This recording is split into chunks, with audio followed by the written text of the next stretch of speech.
Arcanos do Quarto Evangelho. A compreensão intelectual empregada pelo homem comum fundamenta-se nas impressões captadas pelos sentidos físicos. Portanto, é incompleta e inadequada para investigar temas espirituais, cuja solução se encontra além da terceira dimensão física. As conclusões mentais feitas pela maioria dos investigadores bíblicos e evangélicos carecem de credibilidade por estarem fundamentadas em dados históricos e aparências incompreendidas. Essa é a razão que fragmentou o cristianismo numa grande quantidade de seitas antagônicas entre si. Embora seus adeptos se apoiam numa mesma base evangélica, suas conclusões diferem radicalmente uma das outras. O Evangelho faz referência a um escriba intelectual versado no reino dos céus que tira do seu depósito coisas novas e velhas. Mateus capítulo 13, versículo 51. Quem é esse escriba versado no reino dos céus? É um homem ligado a uma escola esotérica superior cujos ensinos, postos em práticas, dinamizaram sua fonte espiritual interna, simbolizada pelo céu. O discípulo iluminado pelo seu sol interior, que não depende mais da falsa luz do intelecto, isto é, das impressões sensoriais captadas pelos sentidos físicos.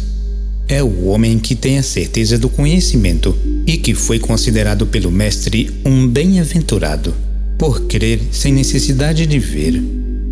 O escriba versado no reino dos céus é o aspirante que transmuta a compreensão intelectual em entendimento espiritual ou iluminação, capaz de captar o espírito das alegorias bíblicas e evangélicas, levando sua compreensão acima do sentido literal descrito pela letra. Os estudantes mais avançados admiram como os autores desses livros conseguiram expor em poucas linhas, através de histórias simples e despretensiosas, mistérios inacessíveis ao intelecto comum. Quando examinadas à luz de uma compreensão mais elevada, essas alegorias tornam-se inteligíveis e transparentes como o cristal. O intelecto ou compreensão ao pé da letra é responsável pela materialização dos símbolos mais profundos. Considera os mistérios não explicados pela razão humana como acontecimentos sobrenaturais, atribuídos ao poder divino do qual Cristo estava investido, ignorando que nenhum ser superior, por mais elevado que seja, realizaria qualquer ato que contrariasse as leis da natureza. Até mesmo os teólogos mais conceituados, cujos estudos perduram por anos a fios nas universidades e seminários, não aceitam a versão simbólica do esoterismo, repelindo toda e qualquer interpretação que contrarie suas posições dogmáticas e preconcebidas. Suas conclusões, limitadas aos sofismas dos claustros e às pretensas revelações obscuras, dificilmente aceitariam a versão de que esses milagres são de ordem espiritual e psicológica e que os temas evangélicos são fórmulas iniciáticas totalmente desvinculadas dos fatos históricos. As leis de Deus são imutáveis em seus princípios, e quando decreta que um indivíduo deve nascer cego, paralítico ou qualquer deficiência física, sem dúvida alguma se apoia numa causa justa e plenamente justificável. Se assim não fosse, Deus poderia ser considerado como um ser injusto, autocrata arbitrário e caprichoso, que se compraz com o sofrimento das suas criaturas. Para a luz do esoterismo, qualquer anormalidade física ou moral é consequência de uma causa do passado, que não deve ser considerada como uma desgraça ou castigo, mas sim como uma experiência necessária, que ensinará ao deficiente uma lição importante. Seria ilógico culpar o fogo quando o nosso descuido ao lidar com ele nos infringe uma queimadura. Seria mais racional reconhecer nossa inépcia ao invés de culpá-lo. Se reconhecermos que tudo o que sucede tem uma causa subjacente, o cego ou paralítico não poderiam ser curados mediante um milagre, mesmo que esse fosse realizado pela vontade de um ser superior como Cristo. Tal ato seria contrário à lei da evolução e até mesmo contraprudente. Nenhum ser superior interviria num destino particular com a finalidade de libertar a pessoa de uma lição necessária. Os casos aparentemente milagrosos, que muitas vezes deixam os cientistas boquiabertos, tais como a eliminação de uma enfermidade considerada incurável, a intervenção de um poder misterioso que livra alguém de um acidente, permitindo-lhe escapar incólume de um incêndio de forma inexplicável, de um desastre aéreo ou automobilístico, até hoje não puderam ser esclarecidos pela sabedoria humana. Há razões de destino que permitem a uma pessoa ser auxiliada e até curada quando outras permanecem em acidentes ou vítimas de enfermidades. Essa razão tem como fundamento o merecimento da pessoa implicada.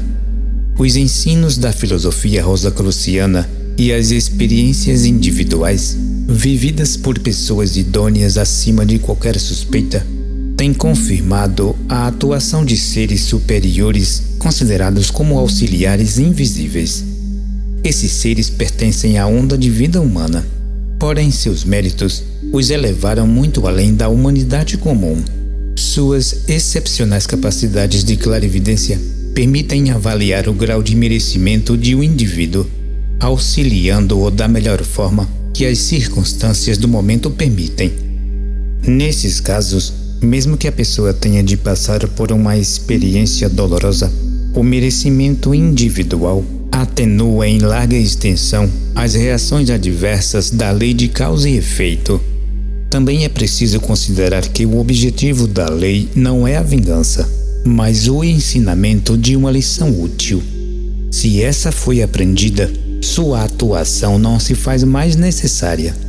Esses auxiliares invisíveis são irmãos leigos e iniciados nos mistérios, que, sob a orientação dos irmãos maiores, podem intervir em alguns casos especiais.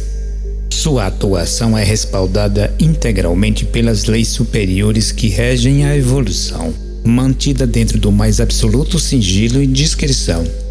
Nem mesmo o indivíduo por ele auxiliado tem conhecimento dos seus benfeitores. É preciso acrescentar que esse acontecimento jamais acontecerá publicamente, com o fim de impressionar ou fazer sensacionalismo. Os seres que atuam nos planos internos sempre farão ocultamente, sem necessidade de aplauso ou reconhecimento da mentalidade mundana. Cristo declarou que os homens comuns têm olhos e não veem, portanto são cegos para as realidades espirituais. Todavia, declarou aos discípulos que seguem seus ensinos que são bem-aventurados seus olhos, porque veem, e seus ouvidos porque ouvem ou entendem, referindo-se à capacidade alcançada pelos escribas versados no reino dos céus. A cura do cego, descrita nessa passagem, é uma referência à incapacidade de ver a verdade que permeia todas as formas. Não diz respeito a uma cura de ordem física, mas espiritual. Não é um milagre realizado publicamente com o fim de demonstrar o poder de Cristo. É um milagre interior. A compreensão dos ensinos do Mestre, quando acompanhados por uma prática efetiva, cura a cegueira psicológica do aspirante, abrindo-lhe uma nova perspectiva de vida. Com os olhos abertos para as realidades espirituais, todas as barreiras ou limitações psicológicas perdem sua força, assim como a visão física penetra o firmamento com o desaparecimento da neblina, dissolvida pelo poder dos raios solares. O mesmo sucede com a visão psicológica do aspirante, diante da qual se apresenta uma realidade nova e viva, jamais sonhada pelos sábios mundanos, cujos olhos são incapazes de ver além das aparências. A cura de um cego de nascença. João capítulo 9, versículos de 1 a 12. Caminhando Jesus, viu um homem cego de nascença, e os seus discípulos perguntaram: Mestre, quem pecou, este ou seus pais, para que nascesse cego? Respondeu Jesus: Nem ele pecou, nem seus pais. mas para que se manifestem nele as obras de Deus. É necessário que façamos as obras daquele que me enviou. Enquanto é dia, a noite vem, quando ninguém pode trabalhar. Enquanto estou no mundo, sou a luz do mundo. Dito isso, cuspiu na terra e, tendo feito lodo com a saliva, aplicou aos olhos do cego, dizendo-lhe: Vai, lava-te no tanque de Siloé, que quer dizer enviado. Ele foi, lavou-se e voltou vendo. Então os vizinhos e os que dantes o conheciam de vista, como mendigo, perguntavam: Não é este o que estava sentado pedindo esmolas? Uns diziam: É ele. Outros: Não, mas se parece com ele. Ele mesmo. Porém, dizia: Eu sou. Perguntaram-lhe, pois: Como te foram abertos os olhos?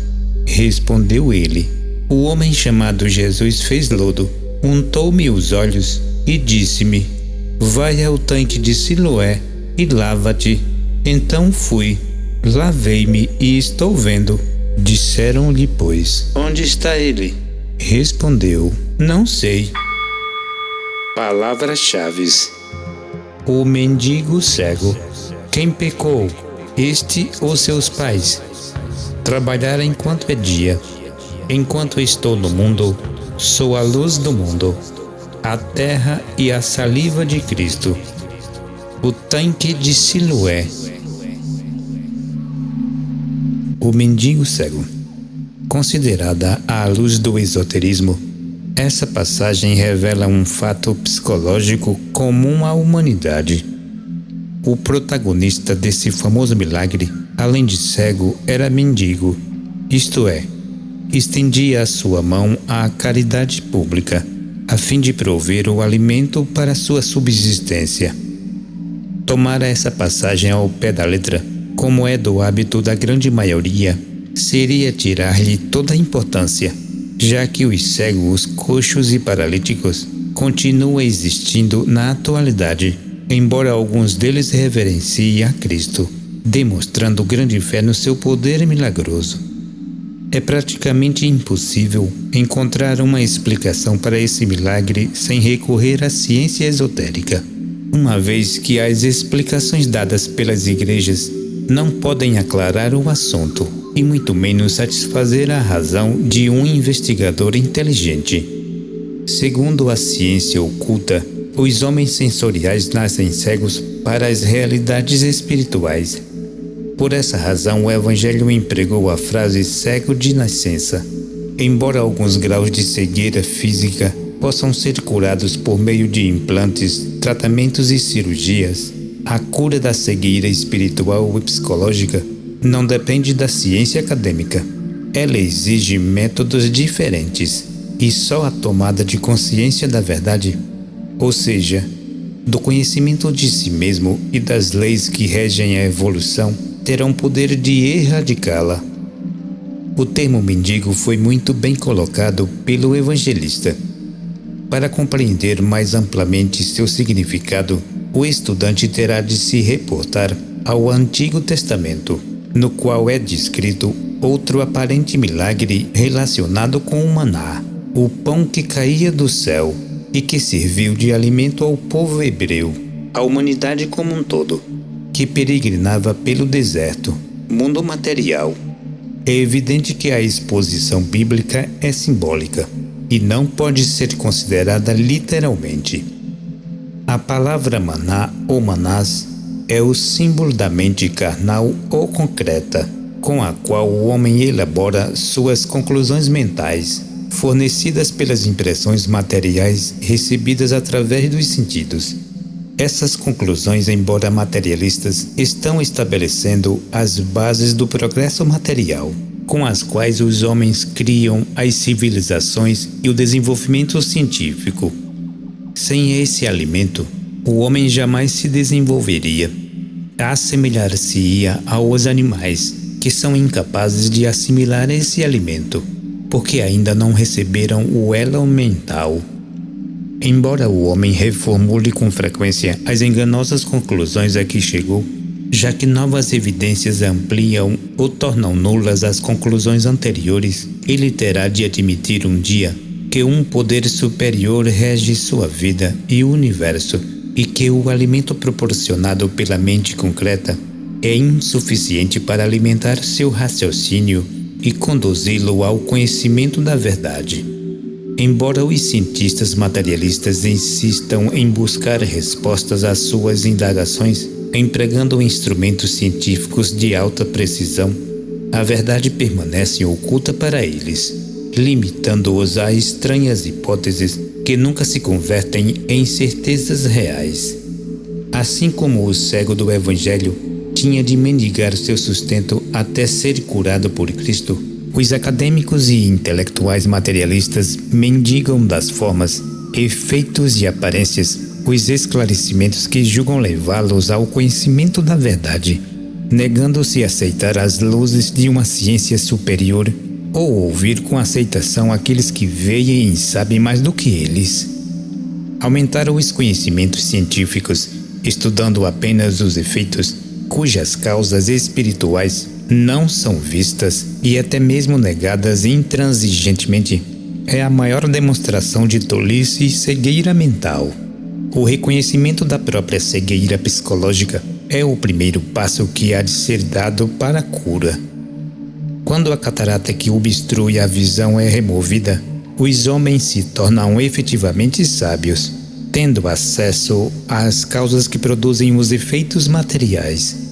Vê-se, portanto, que o mendigo cego é o próprio homem iludido com as aparências, hipnotizado pelo intelecto e pela cultura mundana, inteiramente divorciado das realidades espirituais eternas. Quem pecou, este ou seus pais? Essa pergunta revela a existência de uma lei de suma importância, a lei de causa e efeito. Há dois tipos de cegueira, a física e a psicológica. A primeira é originada por uma falta grave cometida em uma vida passada, cujos efeitos impedem seu portador de ver as formas físicas numa existência subsequente. A segunda, mais grave, gerada pela inércia e pela indiferença das coisas espirituais, revela-se pela apatia anímica, falta de percepção e compreensão, que impede o indivíduo de conhecer-se e evoluir espiritualmente, mantendo-o limitado a um nível psicológico medíocre e materialista, incapaz de compreender qualquer ideia abstrata que não dependa da sua percepção sensorial. É preciso ter presente na memória que os evangelhos não foram escritos para descrever milagres ou fatos materiais e a expressão de uma nova linguagem, cujo sentido dificilmente é captado pelo homem sensorial e até mesmo pelos guias religiosos. Essa passagem não se refere aos pais terrestres do cego, nem mesmo a ele particularmente. Seu sentido é mais sutil e difícil de ser captado com uma simples leitura. Sem a luz projetada pelo esoterismo, a resposta dada por Cristo parecia injusta e inaceitável. Pois como poderia um homem nascer cego fisicamente sem que houvesse uma causa anterior que justificasse esse defeito? Um efeito sem causa nos levaria a adotar um ponto de vista materialista. Como poderia um homem pecar antes de nascer? Sob o ponto de vista da ciência oculta, a pouca ou muita consciência manifestada por um indivíduo é sempre consequência do passado. Os homens não são iguais, e a diferença que os distingue reside no grau de consciência alcançado por cada um. Essa maravilhosa faculdade, que encontra expressão em cada existência física, é fruto das anteriores, embora a pessoa desconheça as transgressões cometidas anteriormente, pois a faculdade é nova e aparentemente inocente. O renascimento lança sobre ela um véu de esquecimento, razão pela qual o homem não lembra da existência passada, como também não tem qualquer noção das causas que deram origem aos milagres que o afligem no presente. Segundo esse raciocínio, quem pecou efetivamente foram as consciências de vidas passadas, as quais na realidade são os pais psicológicos criadores das condições atuais, independente de laços raciais, sanguíneos ou familiares. As causas projetadas no passado, através dos pensamentos, sentimentos e atos, materializam-se como efeitos bons ou maus na presente existência, tornando possível o progresso anímico e a possibilidade de vencer os rasgos de caráter indesejáveis. Convém recordar ainda que o espírito é o homem real, a causa primordial da existência humana. A consciência ou homem terrestre é apenas um reflexo no mundo material, cuja evolução ainda pequena o impede de alcançar seu nível superior. A consciência é o efeito da causa projetada pelo espírito. Ora, se o homem é o efeito dessa causa espiritual, a causa necessariamente é responsável pelo efeito. Todos os atos da sua criatura são de responsabilidade do espírito, assim como os pais são responsáveis pelas ações dos filhos de menor idade.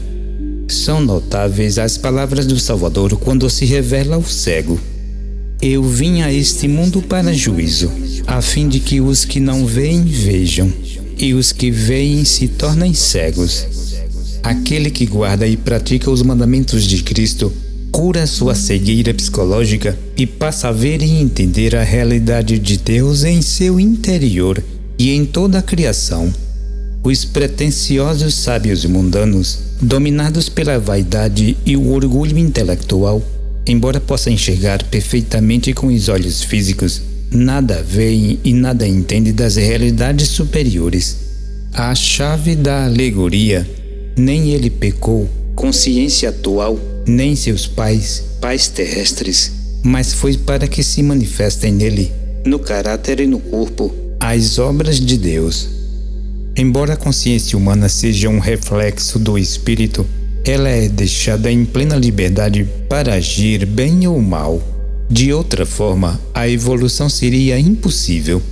Os atos praticados em qualquer tempo são de responsabilidade do espírito e devem ser usufruídos ou redimidos pela sua consciência atual. Compreenda que a aparente separação entre o homem terrestre e seu Criador é ilusória. O fato do homem não ter consciência do seu nível espiritual é a principal causa dessa dualidade. O futuro e a evolução unirão os dois extremos, confirmando as palavras de Cristo: Eu e meu Pai somos um. A terra e a saliva de Cristo. Tudo que diz respeito a realidades espirituais é desconhecido dos homens sensoriais. Nesse sentido, assemelham-se aos cegos físicos, nos quais o sentido da visão encontra-se fechado para o mundo das formas. A maioria das pessoas sintonizadas com o mundo físico nada sabe a respeito das suas constituições psicológicas sobre si mesmas e do universo do qual evoluem. Entretanto, para disfarçar a ignorância e dar vazão ao orgulho intelectual, transformaram-se em hábeis criadores de hipóteses e teorias, com as quais tentam explicar sua existência e a dos seres que estão ao seu redor. Preferem iludir-se e enganar-se do que dar créditos aos sábios de todos os tempos, cujos ensinos revelam verdades que eles são incapazes de captar e aceitar. A vaidade intelectual e o materialismo crasso continuam a ser os problemas mais sérios e mais constrangedores dos homens limitados aos sentidos. Os renascimentos sucessivos e as experiências deles derivadas aumentam a compreensão dos homens, levando-os a questionar a sabedoria mundana, representada pelas duas instituições mais expressivas do mundo físico, a teologia e a ciência. Os grandes inventos científicos e os esforços humanitários realizados por essas duas instituições em prol da humanidade provam a grandeza de alma de alguns de seus membros. Todavia, apesar dos esforços empreendidos até o presente, não conseguiram esclarecer de forma razoável o grande enigma da vida, da morte e do universo. Embora difiram radicalmente em seus pontos de vista, os teólogos e cientistas nada conseguiram provar racionalmente sobre a existência ou inexistência de Deus, sobre a existência ou a inexistência dos mundos espirituais e o aparecimento do homem sobre a Terra. Falam, escrevem e especulam, atribuindo a causas físicas os grandes mistérios que não conseguem explicar. Quando o homem se aproxima da sagrada ciência, tão difamada e ridicularizada pelas suas classes citadas, encontra a terceira via, uma via alternativa, cujos ensinos lógicos e experimentais demonstraram-lhe uma série de verdades até então desconhecidas: o conhecimento de si mesmo.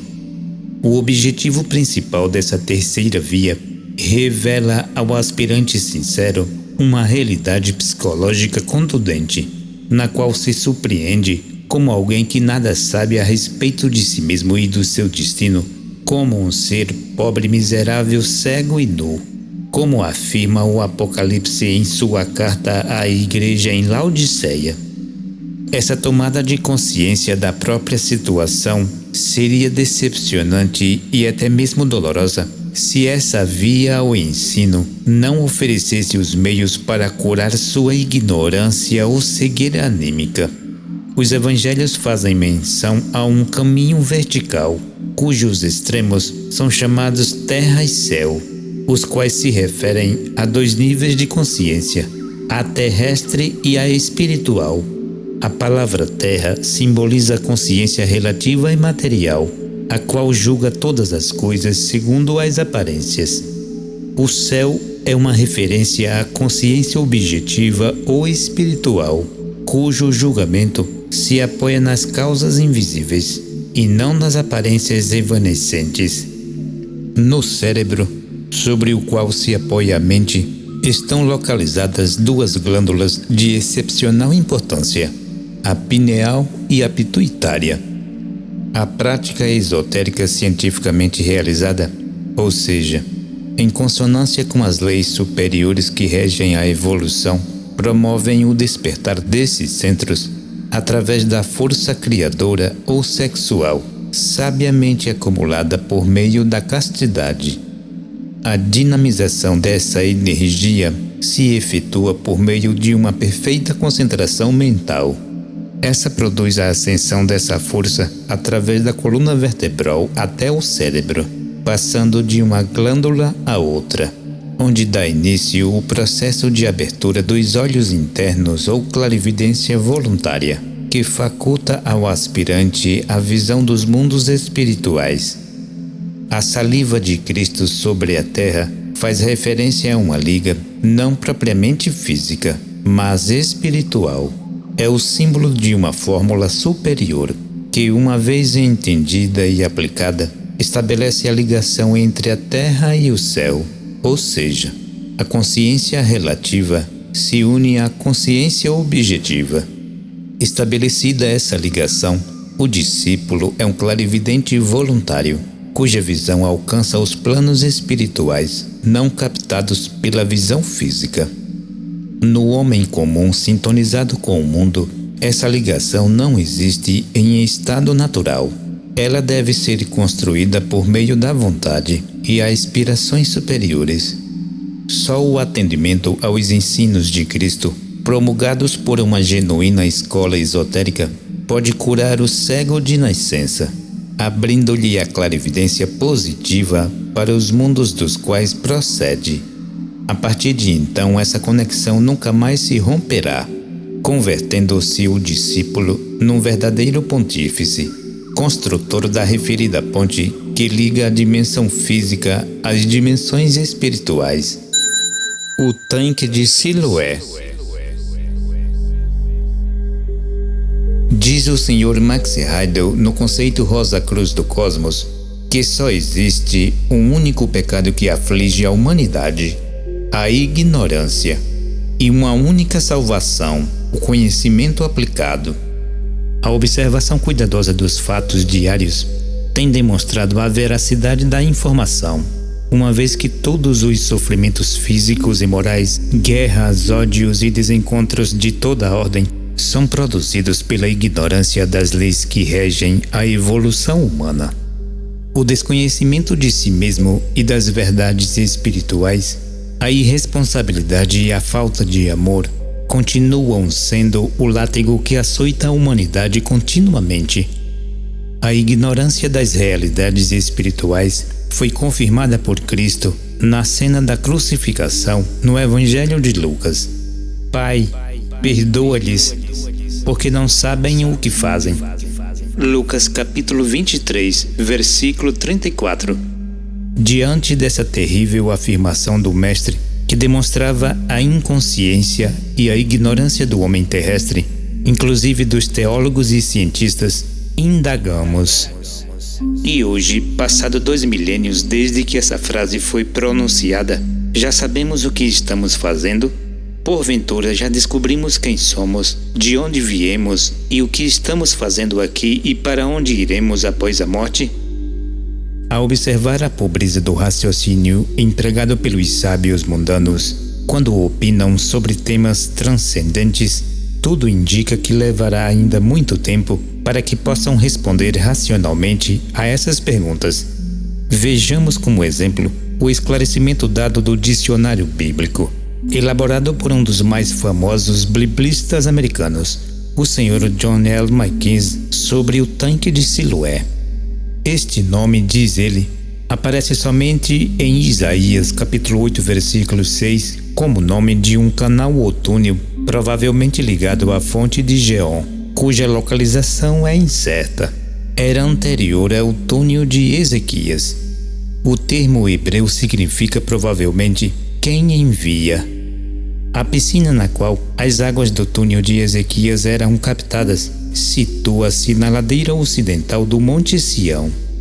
A piscina moderna que traz o nome de Siloé é uma construção muito mais tardia, mas é ainda alimentada pelo túnel de Ezequias. A piscina neste lugar é identificada nos tempos do Novo Testamento como a piscina descrita em João capítulo 9, versículos de 7 a 11. E a torre que caiu durante a sua construção achava-se nas suas proximidades. Lucas capítulo 13, versículo 4. Essa descrição parece satisfazer o seu autor. Aliás, essa será sempre a forma simplória e ingênua adotada pelos intelectuais e teólogos quando pretendem discorrer ao pé da letra sobre os mistérios que sua mente não alcançam. Seus relatos, provavelmente fundamentados em investigações científicas e arqueológicas, não revelam nenhuma certeza. Não duvidamos dos esforços empregados com o intuito de averiguar se de fato esse tanque existiu, ou constatar de que fonte brota suas águas. A grande verdade é que nenhuma explicação solucionou o mistério relacionado com esse tanque, descrito de forma enigmática no Evangelho de João.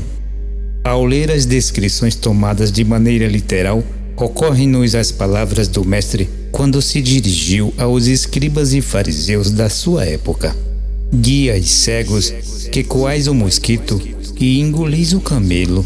Mateus capítulo 23, versículo 24. O tempo tem provado que os atuais escribas e fariseus, intelectuais e eclesiásticos, não diferem daqueles do passado, pois continuam a proceder da mesma forma. Essa frase confirma que o raciocínio do homem sensorial mudou muito pouco em 2000 anos, pois até hoje os especuladores intelectuais e os donos da religião continuam procedendo da mesma forma, ou seja, procurando meticulosamente no exterior o esclarecimento que só pode lhe ser dado internamente. Os estudiosos que examinaram a fonte talvez não tenham feito experiências com pessoas cegas, a fim de averiguar o poder curativo das suas águas. Se as tivessem feito, a impossibilidade do milagre talvez lhe revelasse que a fonte mineral ou física é um símbolo de grande significado oculto, empregada pelo evangelista para ocultar algo precioso, cuja importância ainda não foi captada pela maior parte dos estudiosos. Quando seu real significado é alcançado, que importância poderá ter sua existência material? Que importa saber se a fonte existiu ou não?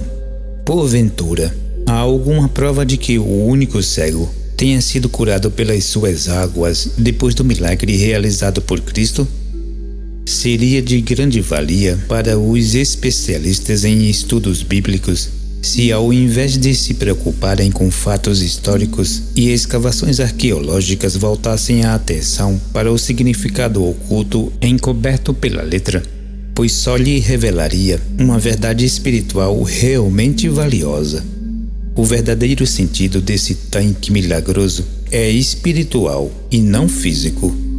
No Boletim Rosacruciano do primeiro trimestre de 2003, foram dadas algumas informações sobre o tanque de Betesda, sobre a qual as pessoas portadoras das mais variadas enfermidades se lavaram após um anjo mover suas águas, a fim de serem libertadas das suas enfermidades. No sentido esotérico, o tanque de Betesda e o de Siloé possuem significados semelhantes. Considerado espiritualmente, o tanque é um reservatório de altos conhecimentos, ou melhor, de um método especializado, simbolizado pela água, capaz de curar várias enfermidades que afligem a psicologia humana. Se o conhecimento aplicado é a única salvação, então é preciso considerar seriamente o método espiritual simbolizado pelas águas desse tanque. Voltamos a enfatizar a ideia de que as enfermidades citadas pelos evangelhos não são físicas, mas psicológicas.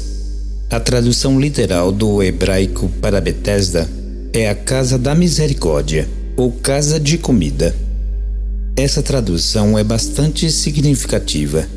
Ela representa o amor de Cristo e dos guias da evolução, que legaram à humanidade um ensino capaz de reintegrá-la à vida espiritual. Simboliza também o alimento psicológico, verdade ou comida, que deverá nutrir a alma consciente em sua peregrinação rumo à casa do Pai.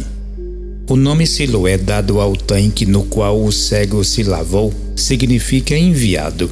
Simboliza o Espírito de Deus eternamente presente no interior de todos os homens. Representa a verdade regeneradora e libertadora, capaz de esclarecer todas as dúvidas e remover a catarata mental que impede o homem de ver a verdade oculta em seu próprio interior. Só o Cristo interno do homem, o enviado ou ungido de Deus, tem autoridade para restaurar a visão defeituosa da sua criatura, a consciência relativa. Os fariseus interrogam o cego. João capítulo 9, versículos de 13 a 34. Levaram, pois, os fariseus o que dantes fora cego, e era sábado o dia em que Jesus fez o lodo e lhe abriu os olhos. Então os fariseus, por sua vez, lhe perguntaram como chegar a ver, aos que lhes respondeu: aplicou lodo aos meus olhos, lavei-me e estou vendo. Por isso alguns fariseus diziam: esse homem não é de Deus, não guarda o sábado. Diziam outros: como pode um homem pecador fazer tamanhos sinais? E houve disseção entre eles. De novo perguntaram ao cego: que dizes tu a respeito dele, visto que te abriu os olhos? Que é profeta. Respondeu ele. Não acreditaram os judeus que ele fora cego e que agora via, enquanto não lhe chamaram os pais e os interrogaram: é este o vosso filho, de quem dizeis que nasceu cego, pois vê agora? Então os pais responderam: sabemos que este é nosso filho e que nasceu cego, mas não sabemos como vê agora, ou quem lhe abriu os olhos também não sabemos. Perguntai a ele. Idade tem, falará de si mesmo. Isto disseram seus pais porque estavam com medo dos judeus, pois estes já haviam assentado que se alguém confessasse ser Jesus, o Cristo, fosse expulso da sinagoga. Por isso é que disseram os pais: Ele idade tem, interrogai-o. Então chamaram pela segunda vez o homem que fora cego e lhe disseram: dá glória a Deus. Nós sabemos que esse homem é pecador. Ele retrucou: se é pecador, não sei. Uma coisa eu sei, eu era cego e agora vejo. Perguntaram-lhe, pois, que te fez ele? Como te abriu os olhos? Ele lhes respondeu: já vô-lo disse, e não entendestes? Por que quereis ouvir outra vez? Porventura quereis vós também vos tornar seus discípulos? Então o injuriaram e lhes disseram: discípulo dele és tu, mas nós somos discípulos de Moisés. Sabemos que Deus falou a Moisés, mas deste nem sabemos de onde é. Respondeu-lhe o homem: nisto é de se estranhar que vós não sabeis de onde ele é, e contudo me abriu os olhos. Sabemos que Deus não atende a pecadores, mas, pelo contrário, se alguém teme a Deus e pratica a sua vontade, a este atende. Desde que há mundo, jamais se ouviu que alguém tenha aberto os olhos de um cego de nascença. Se este homem não fosse de Deus, nada poderia ter feito. Mas eles retrucaram: tu és nascido todo em pecado e nos ensinas a nós? E o expulsaram. Palavra-chave: o sábado. O sábado. A lei mosaica consagra o sábado como o dia do descanso, hábito adotado pelo povo judeu até os dias atuais. Sob o ponto de vista esotérico, a atividade exercida durante os 6 dias que precedem o sábado não se refere a um trabalho externo, mas a um período de preparação psicológica, simbolizada pelos 6 dias da semana. A culminação desse trabalho, representado pelo 7º dia, o sábado, é a ocasião em que o milagre interior é realizado pelo Cristo interno.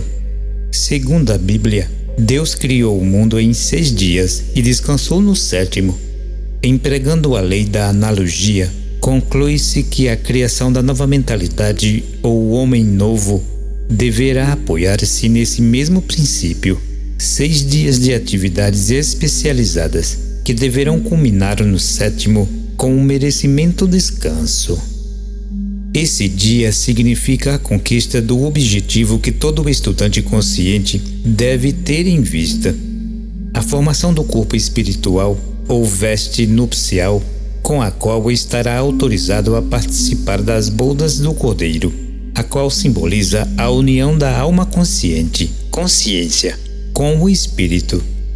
Com o objetivo de tornar o assunto mais claro possível, lembramos que os 6 dias que precedem o sábado não são dias de 24 horas. Podem ser 6 vidas consecutivas ou mais. Isso não vem ao caso. O importante é trabalhar conscientemente na direção indicada pelo método cristão para que se chegue ao sábado, o dia do descanso em que o objetivo da evolução foi alcançado. O cristianismo adotou como 7º dia o domingo, por ser governado pelo sol, tendo em conta a origem solar de Cristo. Jesus revela-se ao cego. João capítulo 9, versículos 35 a 41. Ouvindo Jesus que o tinha expulsado, encontrando-o, lhe perguntou: crês tu no Filho do Homem? Ele respondeu e disse: quem é, Senhor, para que eu nele creia? E Jesus lhe disse: já o tens visto, e é o que fala contigo. Então afirmou ele: creio, Senhor, e o adorou.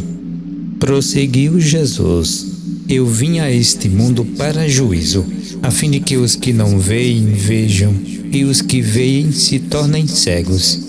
Alguns dentre os fariseus que estavam perto dele perguntaram-lhe: acaso também nós somos cegos? Respondeu-lhe Jesus: se fosseis cegos, não tereis pecado algum.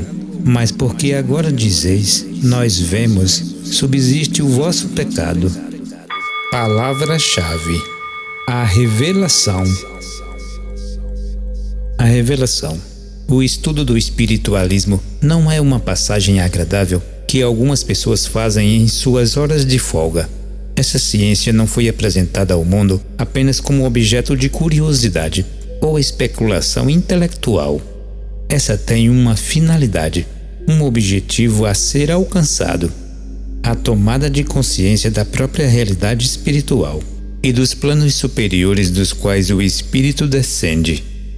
Porém, para alcançar esse objetivo, é preciso estar em sintonia com as leis superiores, atender às regras e princípios que o homem insiste em desobedecer. A castidade, por exemplo, é um desses princípios mencionados no 6º mandamento do Decálogo: não pecarás contra a castidade. Ao entrar pela porta estreita rumo à vida espiritual, o aspirante deverá resguardar-se contra todo o impulso que promova o abuso irracional das suas energias criadoras, como o sexo, o falar descontroladamente, a inquietude. O domínio dessas forças e o cultivo de ideias elevadas dão início a uma marcha ascendente da consciência humana, aproximando-a da luz do espírito. Essa é a prática mais efetiva e delicada do treinamento esotérico. Sem o domínio das forças criadoras, todo e qualquer esforço para estabelecer a ligação entre os dois centros superiores, razão e sentimento, é praticamente inútil. Sem o controle exercido pela vontade do aspirante, a energia acumulada pela castidade racional não pode elevar-se através da coluna vertebral e colocar em vibração esses dois centros espirituais que se encontram no cérebro: o corpo pituitário regido por Urano e a glândula pineal regida por Netuno. Estabelecida a união ou ligação entre os dois centros etéricos, a cegueira é curada e o praticante se torna um clarividente voluntário, afirma o Sr. Max Heidel no conceito Rosa Cruz do Cosmos. O indivíduo que tenha desenvolvido a clarividência voluntária pode investigar a qualquer tempo e em qualquer direção e ver os pensamentos e planos dos outros, sempre que dirija a sua atenção especialmente para isso, e não em caso contrário. A clarividência exercida é a que se usa para investigar os fatos ocultos, sendo esta a única classe de clarividência que serve realmente para esse objetivo. Por isso, o estudante deve sentir um desejo santo e desinteressado de ajudar a humanidade, e não um desejo de satisfazer uma tola curiosidade. Referindo-se aos discípulos de todos os tempos, Cristo proferiu uma frase de grande significado oculto quando disse: Bem-aventurados, porém, os vossos olhos, porque veem, e os vossos ouvidos, porque ouvem. Mateus capítulo 13, versículo 16. Evidentemente, o mestre se referia àqueles que foram curados da cegueira psicológica. Portanto, estava em condições também de ouvir a voz do seu Cristo interno, sempre a seu dispor para ensiná-los e orientá-los. Essa exaltada condição é simbolizada nesta passagem quando o Salvador, revelando-se ao que antes fora cego, perguntou-lhe: Crês tu no Filho do Homem? Ele respondeu e disse: Quem é, Senhor, para que eu nele creia? Jesus lhe disse: Já os tens visto, e é o que fala contigo.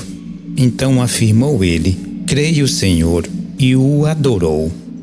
Pelo exposto, conclui-se que a cura da cegueira é seguida da cura da surdez, pois esse processo interno dá ao homem a capacidade de se comunicar com seu Cristo, ou seja, com seu nível espiritual superior antes desconhecido.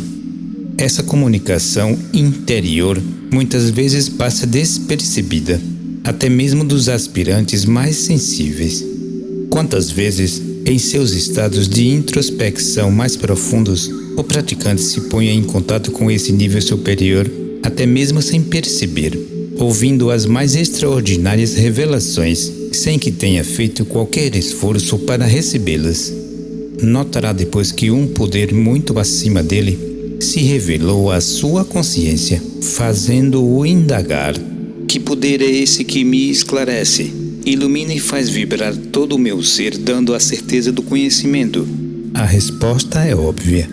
Sou eu, o Senhor teu Deus e teu Espírito, teu Cristo interno, que jamais te abandonou e sempre esteve contigo.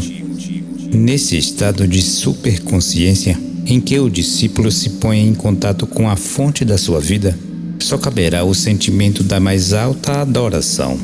O Evangelho confirma plenamente essa experiência ao afirmar: as minhas ovelhas ouvem a minha voz, eu as conheço e elas me seguem.